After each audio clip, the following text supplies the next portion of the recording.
The problem is, nag-take ng initiative si Lord at may invitation siya sa'yo. Ang tanong, tinanggap mo ba yung invitation ni Lord? Sumunod ka ba? Sabi sa verse 19, sinabi ni Jesus sa kanila, sumunod kayo sa akin at gagawin ko kayong mga mangingisda ng mga tao.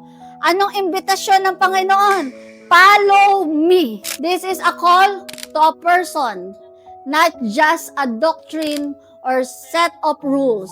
It is a command to align life with His teaching and example.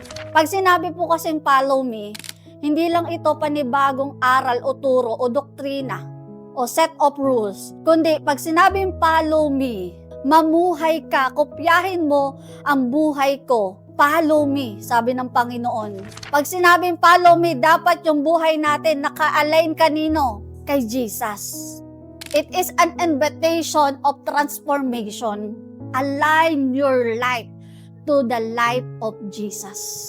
Hindi yan siya basta instruction lang na mababasa mo sa test paper, fill in the blank. Hindi ganun yun. It is a personal call of transformation. The transformation of Jesus, work. Jesus work. Kaninong trabaho ang transformation? Kay Jesus. And not ours. Kasi kapag sarili natin, madalas tayo magkakamali. Sasablay tayo kapag tayo ang magiging sanhin ng pagbabago. He brings the power to change you and me. And this is the problem. Dito tayo madalas nagkakamali doon sa salitang follow me. Akala natin instruction. Okay, Lord, magsishare ako ng gospel. Sabi mo, follow me. Okay, Lord, aawit ako ng pagsamba. Magsusong lead ako. Sabi mo, follow me. Okay, Lord, a-attend ako ng youth camp.